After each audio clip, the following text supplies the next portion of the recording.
The rain hammered against the saloon windows like bullets from heaven, and Elena Martinez pressed her face against the cold glass, watching the last of her hope wash away in the muddy streets of Copper Creek. Behind her, the laughter grew louder, mocking sounds that cut deeper than the December wind howling outside. "You want to what now, little lady?" Big Jim Sullivan's voice boomed across the smoky room, his massive frame blocking the warmth of the fireplace. "You'd think someone's just gonna hand you a place to stay because you got caught in a storm." Elena turned slowly, her worn traveling dress clinging to her shivering frame. Her dark hair, once carefully pinned, now hung in damp tendrils around her shoulders. She'd been traveling for 3 days straight, fleeing a marriage arrangement her father had made to a man twice her age, a man whose hands wandered, and whose breath reeked of whiskey and broken promises. "I can work," she said, her voice steady despite the tremor in her hands.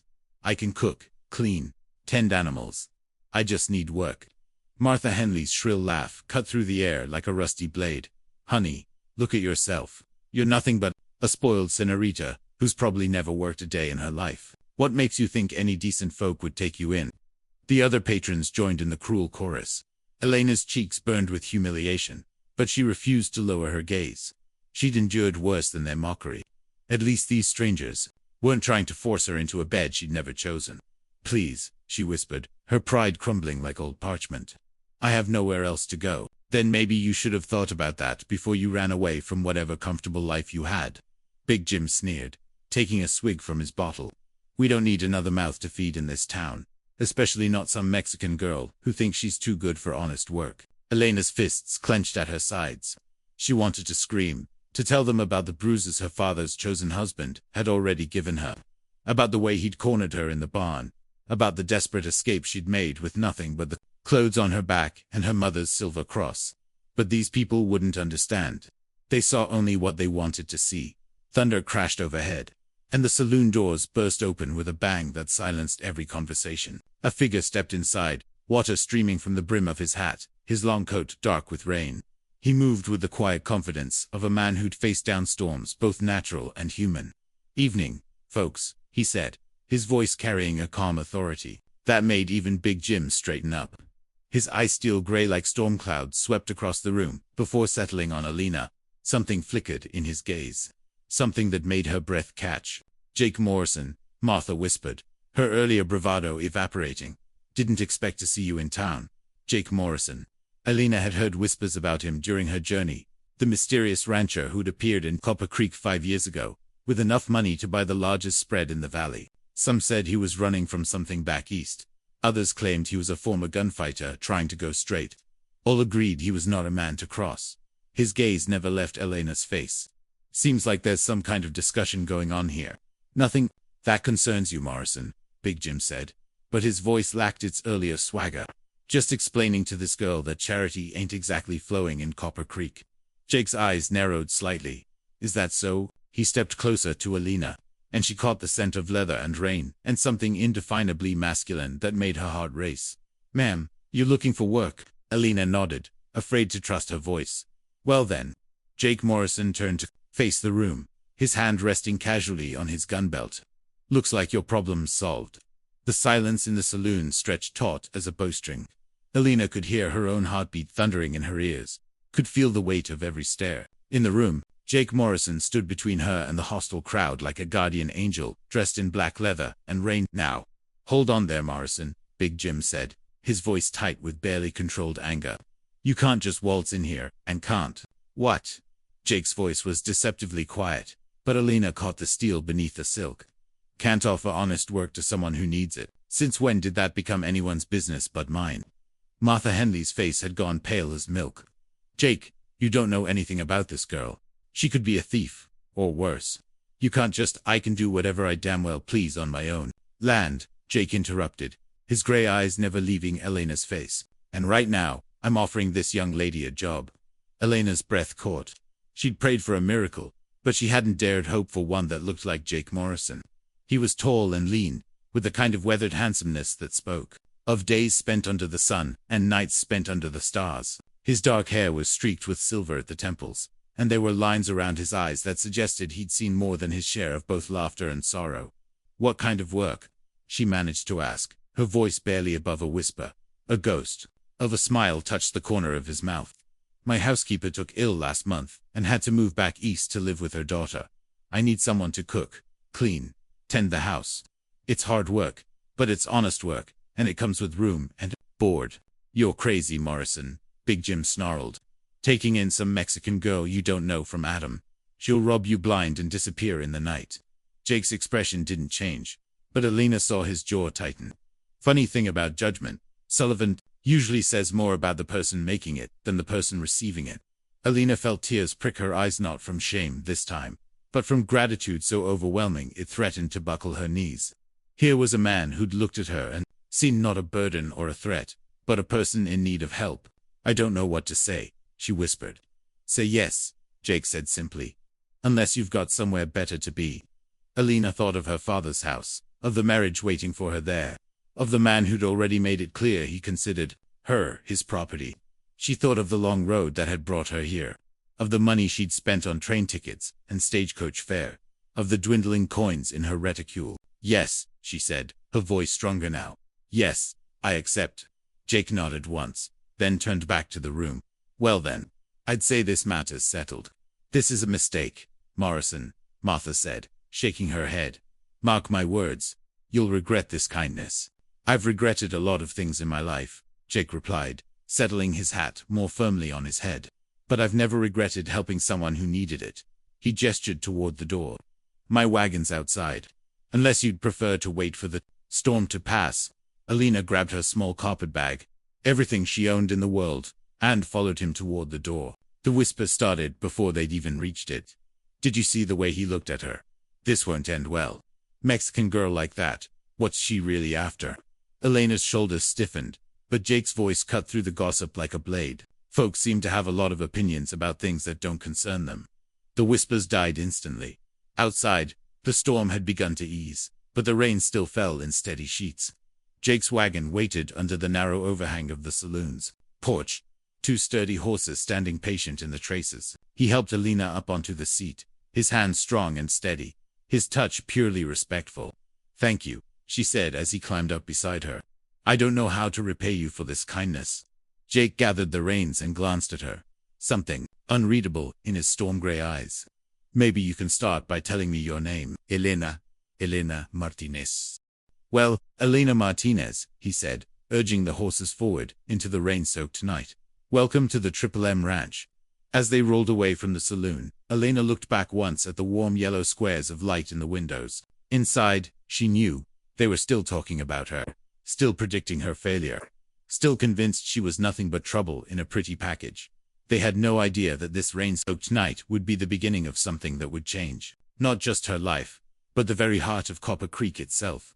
The Triple M Ranch sprawled across the valley like a kingdom, carved from dreams and determination. Even through the rain and darkness, Alina could see the sweep of pasture land, the dark silhouettes of cattle dotting the hillsides, the neat lines of fencing that spoke of careful planning and harder work.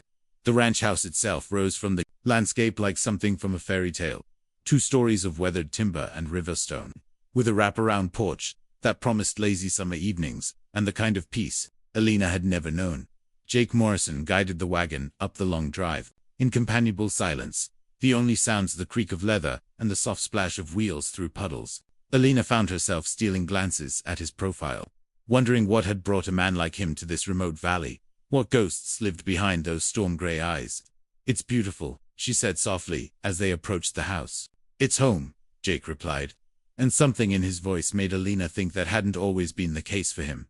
The porch light cast a warm glow across the steps, and Alina noticed the careful touches that spoke of a woman's influence to hanging, baskets that would hold flowers in spring, the hand-carved rocking chair beside the front door, the window boxes that waited for better weather. Mrs. Patterson's touches, Jake said, noticing her gaze. She had a gift for making things beautiful. Is she the housekeeper who left? Jake nodded, securing the horses. 20 years she worked for the previous owner, then 5 more for me. This place was as much hers as mine. He paused, his hand stilling on the reins. I hope you'll find it suits you. Elena clutched her carpetbag tighter, suddenly nervous. What did she know about running a ranch house?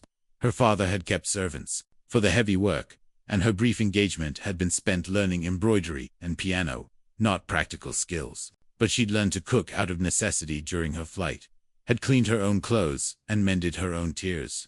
She might not know everything, but she was willing to learn. Jake helped her down from the wagon, his hands gentle but impersonal. "Let me show you inside." The front door opened onto a living room that took Elena's breath away. A massive stone fireplace dominated one wall, its hearth glowing with banked coals. Comfortable furniture, leather sofas, and hand-carved tables created an atmosphere of masculine comfort, while colorful rugs and carefully chosen artwork prevented the room from feeling stark. Books lined built-in shelves, and Elena glimpsed titles that ranged from cattle breeding to Shakespeare. "Your room is upstairs," Jake said, lighting a lamp from the fireplace. "First door on the right." Mrs. Patterson kept it ready for guests. Elena followed him up the wide staircase, her wet boots silent on the thick runner. The guest room was simple but comfortable, a brass bed covered with a wedding ring quilt, a washstand with a pitcher and bowl, a wardrobe that would swallow her meager belongings. But it was the window that truly captured her attention. Even in the darkness, she could see the sweep of the valley, the promise of mountains beyond. "It's perfect," she whispered.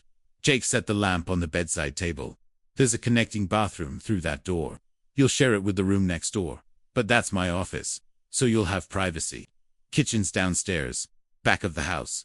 I usually eat at sunrise and sunset, but I'm not particular about the food as long as it's filling."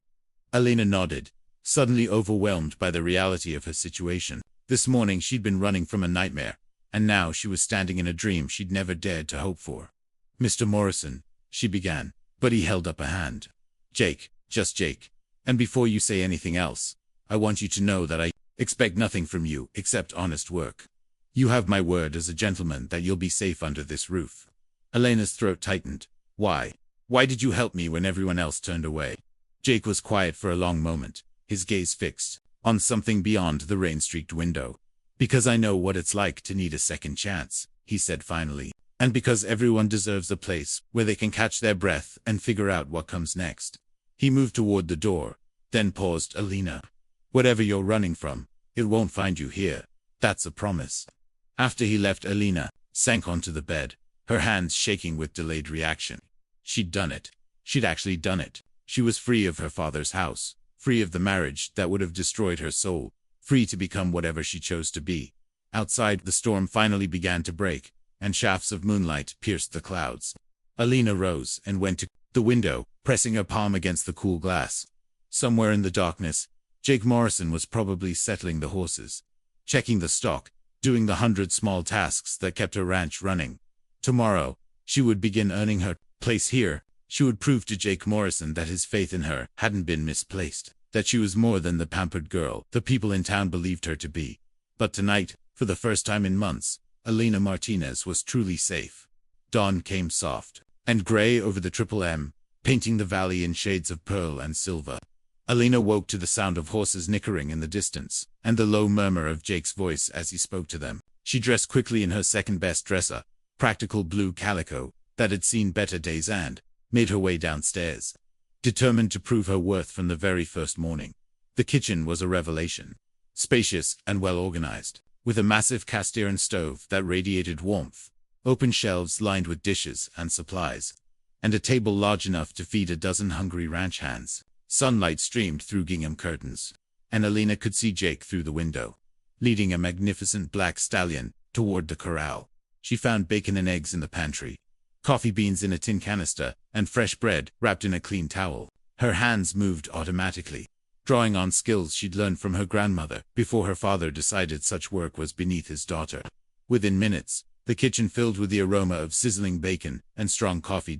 Jake appeared in the doorway just as she was sliding eggs from the skillet to a plate. His dark hair was damp from washing, his work clothes clean but worn soft from use. He'd removed his hat, and Elena caught her breath at the sight of his face, in the morning light, strong-jawed and weathered, with lines that spoke of laughter as well as sorrow. "Smells like heaven," he said, settling into a chair at the table. "I was going to tell you to take your time settling in. But if this is what happens when you don't take your time, I'm not complaining." Elena served him a plate heaped with food, then hesitated. "Should I eat in the kitchen? I don't want to presume, Elena." Jake's voice was gentle but firm. "You're not a servant. You're a woman who's working for wages, same as my ranch hands. You eat where you want to eat." She filled her own plate and sat across from him, acutely aware of the intimacy of sharing a meal with this man she barely knew. But there was something comfortable about the silence between them, broken only by the clink of silverware and the soft sounds of the ranch waking up outside. "Tell me about the work," she said finally. "What did Mrs. Patterson do?" Jake leaned back in his chair, considering. "Kept house, obviously. Cooked for me, and whatever hands were working close to the house. Tended the vegetable garden though. That's mostly put to bed for winter now. Handled the bookkeeping, correspondence, supply orders. She was more partner than employee." "Really?" Elena's heart sank. "Bookkeeping. I can read and write, but I've never—" "You'll learn," Jake said simply. Mrs. Patterson didn't know cattle from chickens when she started here. By the end, she could have run this ranch with her eyes closed. "What about the ranch hands? How many are there?" "Depends on the season. Right now, just 3 who live in the bunkhouse year-round.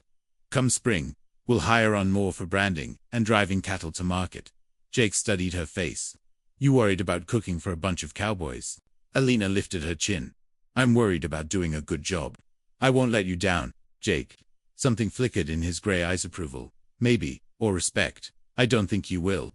The days that followed fell into a rhythm that felt surprisingly natural. Elena rose before dawn to start breakfast, then threw herself into learning the countless tasks that kept the ranch house running. She scrubbed floors until her knees ached, wrestled with the temperamental stove until she understood its moods, and slowly began to impose her own order on the vast house.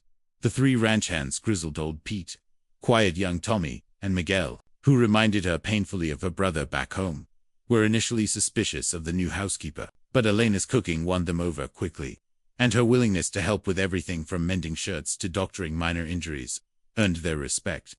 "You're nothing like what we expected," Pete said one evening, as she served him a second helping of beef stew.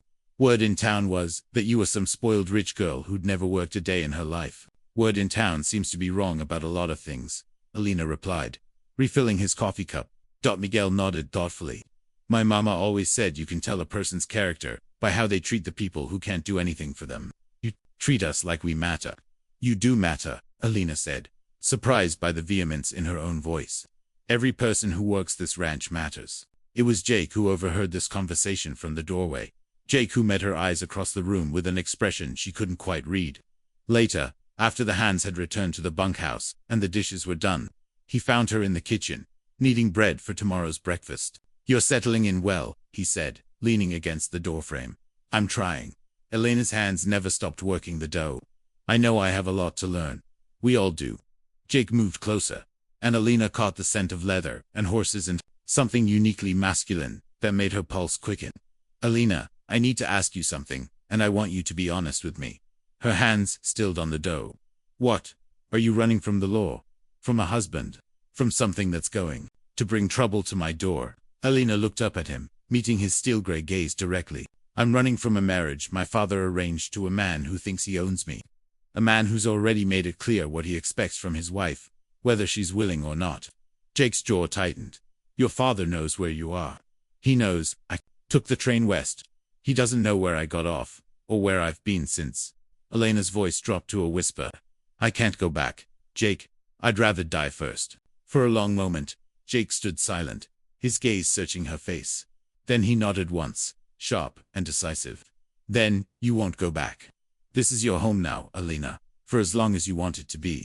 The simple words hit her like a physical blow. Elena felt tears she'd been holding back for weeks finally spill over, and she turned away, embarrassed by her weakness. "Hey." Jake's voice was gentle, and she felt his hand, warm and strong, on her shoulder. "It's all right. You're safe now." Elena leaned into that touch for just a moment, allowing herself to draw strength from this man who'd shown her more kindness than her own father ever had. Tomorrow, she would be strong again. But tonight, she let herself be grateful for the miracle of Jake Morrison and the second chance he'd given her. Winter deepened across the Triple M, blanketing the valley in pristine snow that transformed the landscape into something from a fairy tale. Elena had never seen snow like this, not the thin, muddy slush of her hometown, but great drifts that sparkled like diamonds in the morning sun and turned the world into a hushed cathedral of white. She stood at the kitchen window, watching Jake work with the horses in the corral, his movements fluid and confident despite the cold. He'd been teaching her to ride in the evenings, patient with her initial fear and generous with his praise as she gradually found her seat. The lessons had become the highlight of her days.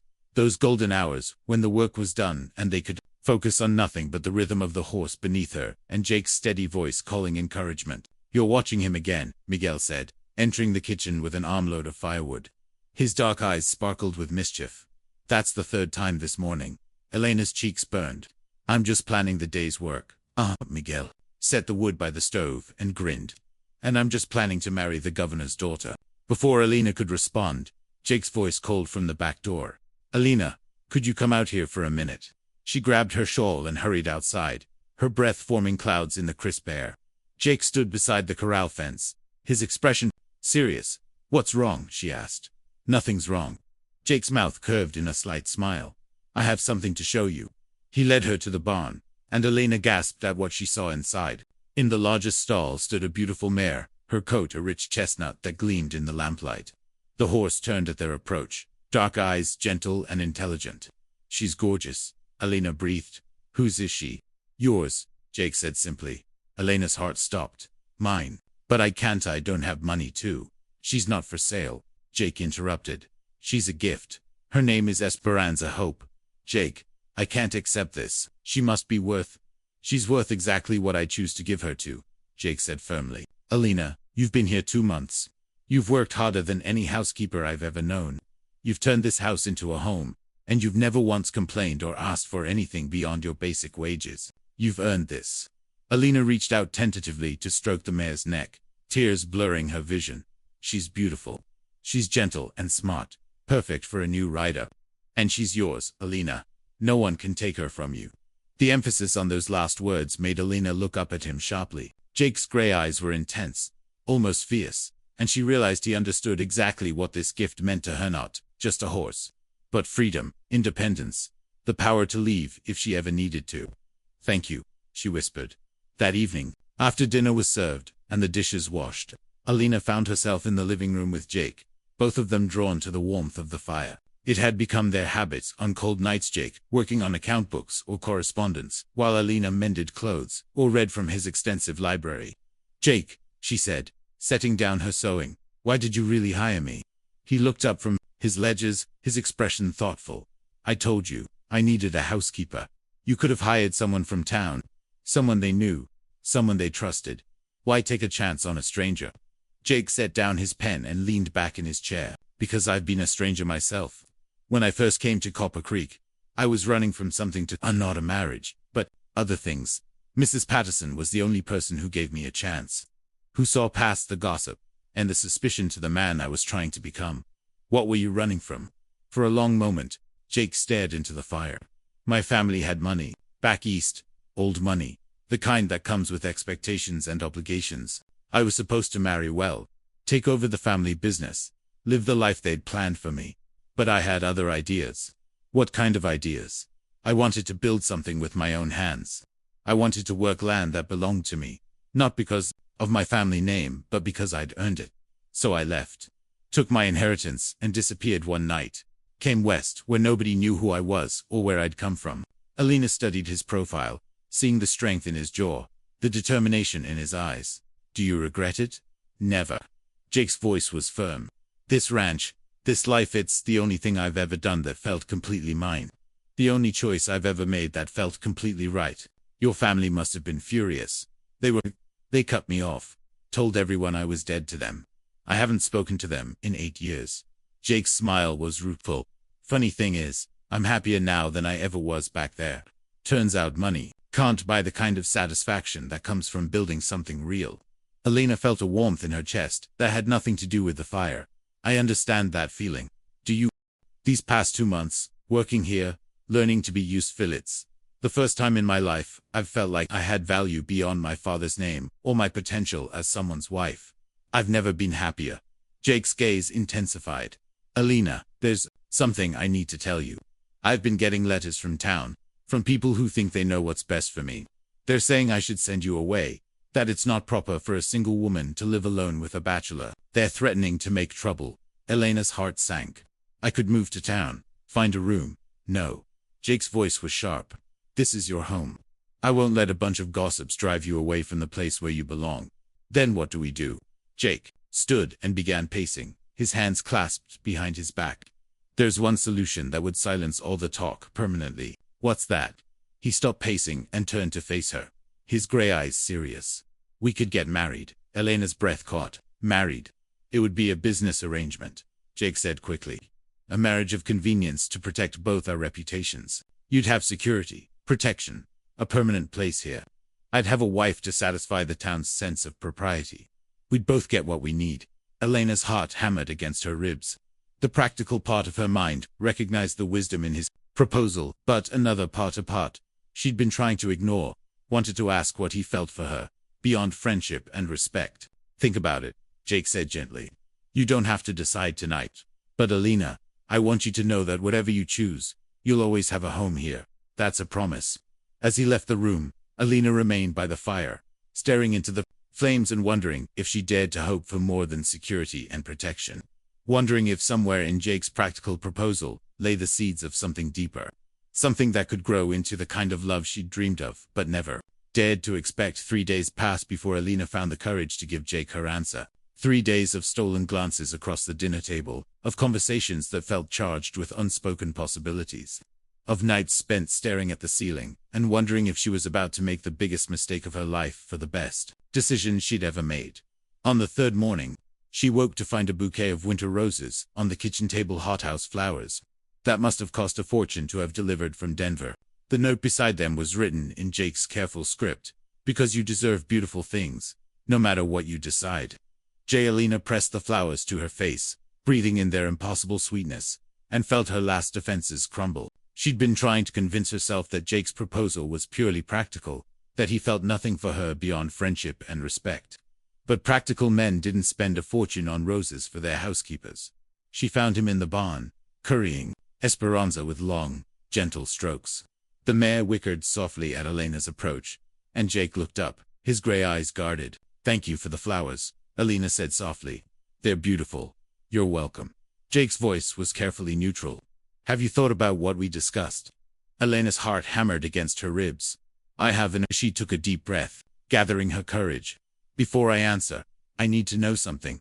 Jake, what do you feel for me? Really feel? Jake's hands stilled on the brush. Elena, please, I need to know.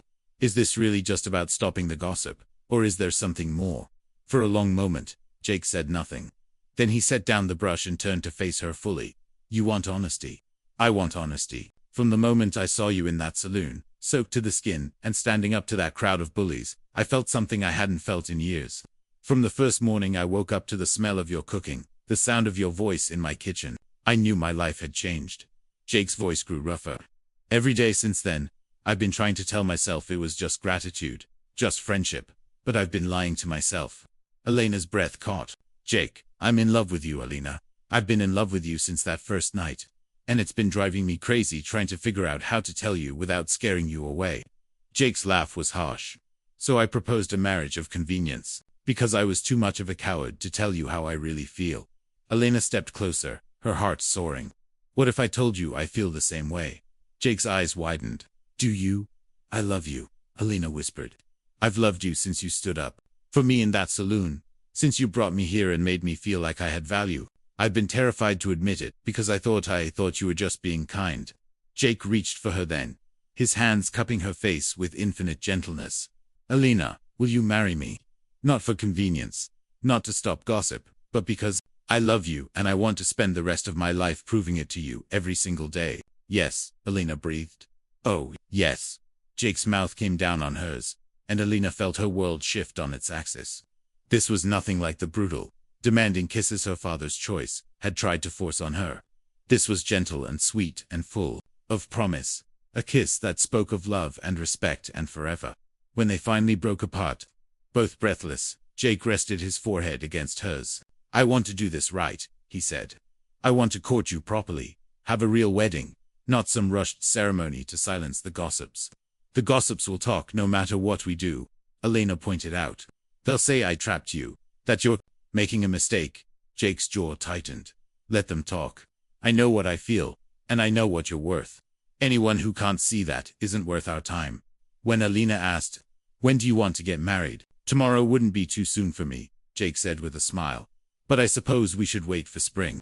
Give you time to plan the kind of wedding you want. Alina thought of her mother's wedding dress, carefully preserved in tissue paper back home, probably destined for whatever woman her father chose to replace her. She thought of the elaborate ceremony her parents had planned for her marriage to her father's business partner. The dozens of guests who would have attended to see her sacrifice herself for family obligations. I don't need an elaborate wedding, she said. I just need you. Jake's smile was radiant. Then let's get married as soon as the circuit preacher comes through. He should be here within the month. People will talk, Alina warned. People always talk, Jake replied, but they can't change how I feel about you, and they can't take away what we have. That evening, Jake surprised her again by producing a small velvet box from his desk drawer. Inside was a ring, not the ostentatious diamond her father would have chosen, but a simple band of gold set with a single emerald that matched her eyes. It was my grandmother's, Jake said, slipping it onto her finger. The only thing I brought with me from back east. She told me to save it for a woman who would love me for who I am, not what I have. Alina stared at the ring, tears blurring her vision. It's perfect. So are you, Jake said, pulling her into his arms. So are we. As they stood together in the firelight, Alina marveled at how far she'd come from that desperate, rain-soaked night in the saloon. She'd run from one life and found another, better one. She'd discovered love in the most unexpected place, with the most unexpected man. But even as happiness bloomed in her chest, a small voice in the back of her mind whispered warnings. Her father was not a man to accept defiance quietly. And somewhere, hundreds of miles away, he was probably still searching for his runaway daughter. The circuit preacher arrived on a Tuesday morning in March, his wagon rattling up the drive, just as the first spring flowers began to push through the melting snow. Reverend Samuel Hayes was a weathered man with kind eyes and a voice that had carried the word of God across half the territory. He'd married dozens of couples, baptized their children, and buried their dead, but he'd never seen a bride glow quite like Alina Martinez. You're certain about this, young lady? He asked as they stood in the living room of the ranch house, Jake's hand warm and steady in hers. Marriage is a sacred bond, not to be entered into lightly. I've never been more certain of anything in my life, Alina replied, her voice clear and strong. She wore a simple dress of ivory silk that Jake had ordered from Denver, her mother's silver cross at her throat, and wildflowers in her dark hair. She looked radiant, transformed from the desperate girl who'd begged for shelter into a woman who'd found her place in the world. The ceremony was small, just Pete, Miguel, and Tommy as witnesses, Mrs. Henderson from the neighboring ranch as matron of honor, and Jake's lawyer from town to make everything legal. But what it lacked in grandeur, it made up for in joy. When Jake slipped the wedding band onto Elena's finger, perfect match to her engagement ring, his hands shook slightly, and Elena felt tears of happiness blur her vision. You may kiss your bride, Reverend Hayes said with a smile. Jake's kiss was tender and reverent, a promise sealed before God and witnesses. When they broke apart, Alina saw her own joy reflected in his gray eyes, and she knew that whatever challenges lay ahead, they would face them together. The celebration that followed was simple but heartfelt. Mrs. Henderson had brought her famous apple pie. The ranch hands had decorated the dining room with spring flowers, and Jake had surprised everyone by producing a bottle of champagne he'd been saving for a special occasion. To Mr. and Mrs. Morrison, Pete said, raising his glass. May your love be as strong as the mountains, and as enduring as the prairie. To Alina, Tommy added shyly, for making this place a real home. Alina felt tears prick her eyes at the acceptance. In their voices, these men had become her family, and their blessing meant everything to her. But even as she laughed and smiled and accepted congratulations, Alina couldn't shake the feeling that something was wrong. Call it intuition, call it the survival instinct that had kept her alive during her flight from home. But she felt as though storm clouds were gathering on the horizon. Her fears proved justified 3 days later. Alina was in the kitchen, preparing lunch for the ranch hands, when she heard the thunder of hoofbeats in the yard. Not the familiar sound of Jake returning from checking the herds, but something urgent, almost frantic.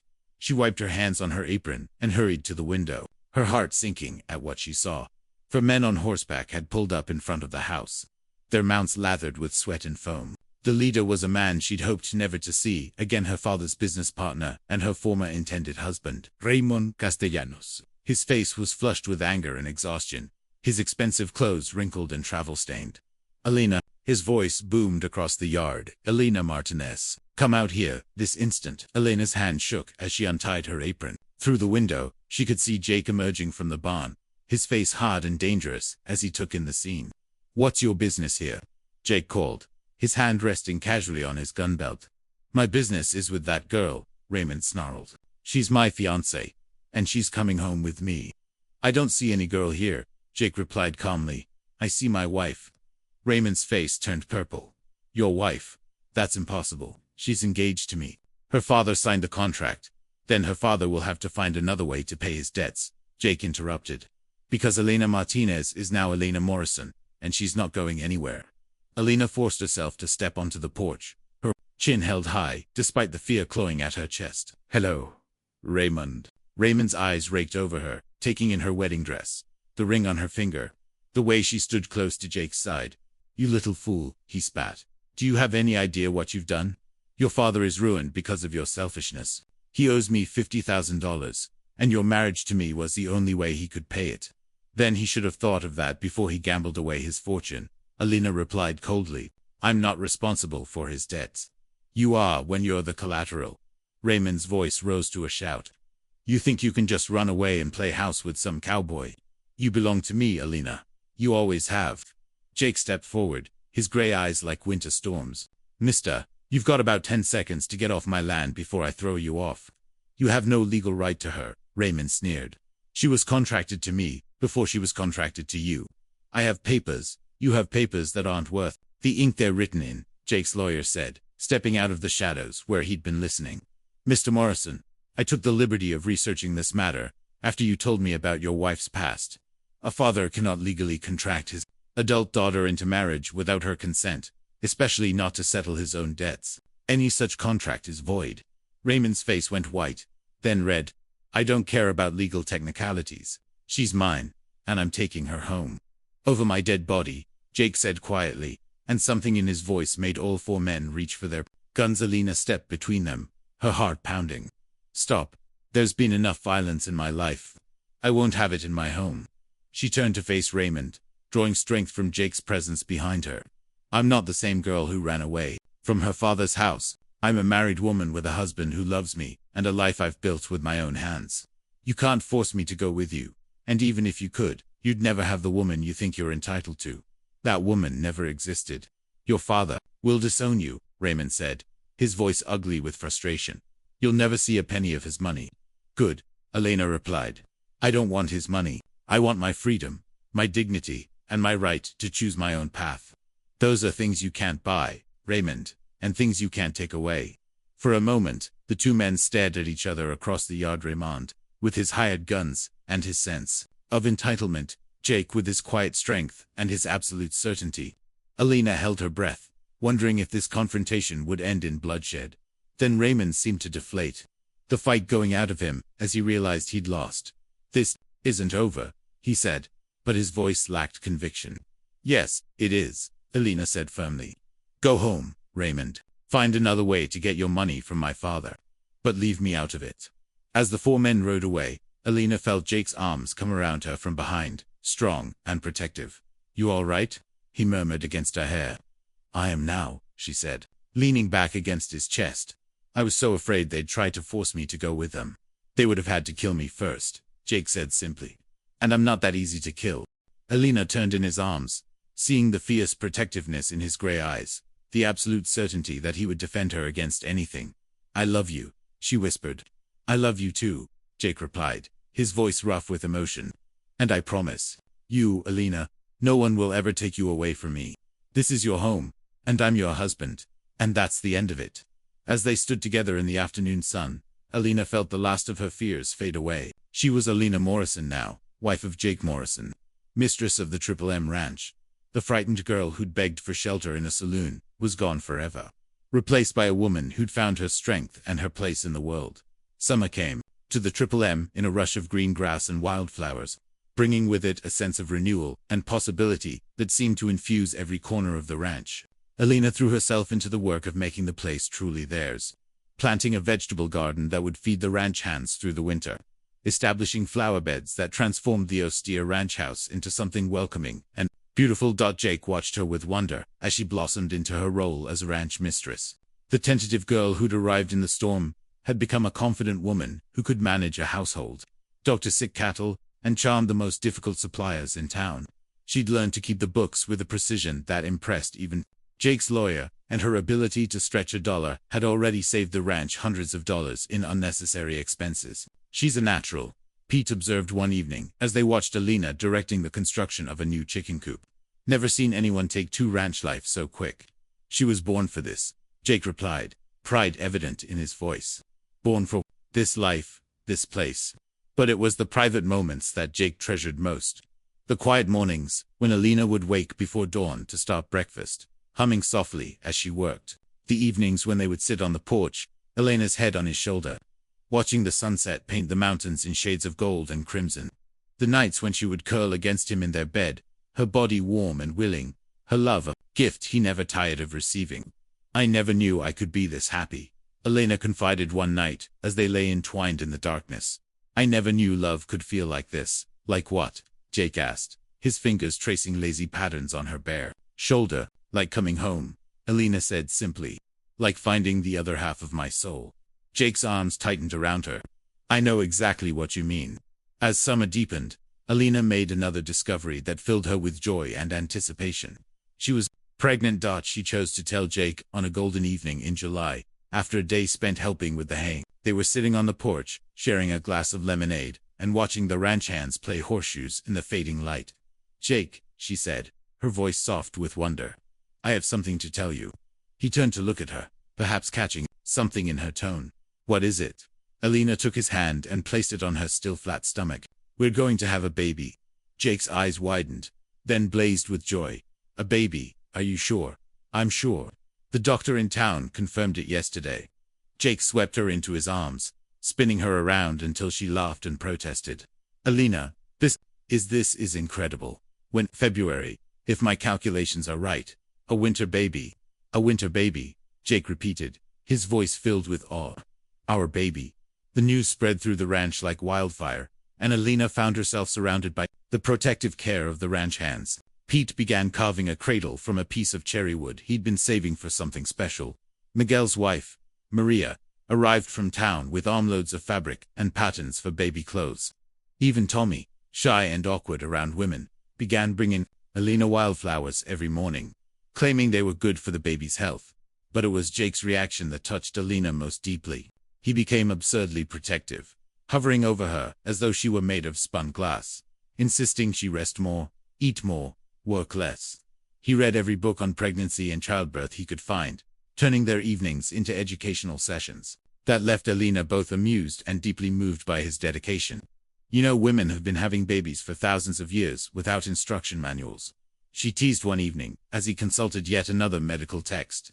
"But none of those women were carrying my child," Jake replied seriously. "I want to be ready for anything." Elena's love for him deepened with each passing day. This man who'd taken her in when she had nothing, who'd married her and made her his equal partner in every way, was now going to be the father of her child. The thought filled her with a contentment so complete it sometimes took her breath away. Harvest came early that year, and Alina worked alongside the other women, helping to preserve vegetables, can fruits, and prepare the ranch for winter. Her condition was beginning to show now, a gentle roundness that Jake's hands sought out every night. His face filled with wonder as he felt their child move beneath her skin. "Do you think it's a boy or a girl?" he asked one night, his palms spread across her belly. "I don't care," Alina replied honestly, "as long as it's healthy." "I hope it's a girl," Jake said softly, "a little girl who looks just like her mother." "And I hope it's a boy who looks just like his father," Alina countered. "Strong and honest and brave." Jake's laugh rumbled through his chest. "I guess we'll just have to wait and see." It was during the harvest season that Alina received her first letter from home. The envelope was addressed in her father's careful script, and for a moment, she considered throwing it away unopened. But curiosity won out, and she found herself reading words that made her blood run cold. "My dearest Alina," the letter began, "I write to inform you that Raymond Castellanos met with a tragic accident last month. He was thrown from his horse and died instantly. With his death, my debt to him has been forgiven, and I find myself in a position to welcome you home with open arms. I know we parted on difficult terms, but you are still my daughter, and I still love you. I have arranged for the marriage contract to be dissolved, and I am prepared to provide you with a substantial dowry to begin your new life. All I ask is that you come home where you belong. Your loving father, Miguel Martinez. Alina read the letter twice, her hands shaking with each word. Raymond was dead. The man who'd hunted her down, who'd claimed ownership of her life and her body, was gone. She should have felt relief, even joy. Instead, she felt only a deep sadness for the waste of it all. "What's wrong?" Jake asked, finding her sitting at the kitchen table with a letter in her hands. Alina handed it to him without a word, watching his face as he read. When he finished, he looked up at her with eyes full of understanding. "He wants you to come home," Jake said quietly. "Yes. Do you want to go?" Alina met his gaze steadily. "This is my home.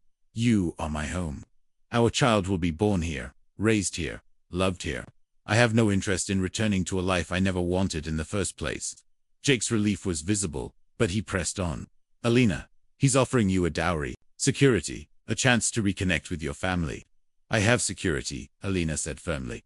"I have a family. I have everything I ever wanted right here on this ranch with you." Jake reached across the table and took her hand. "Are you sure?" "I don't want you to regret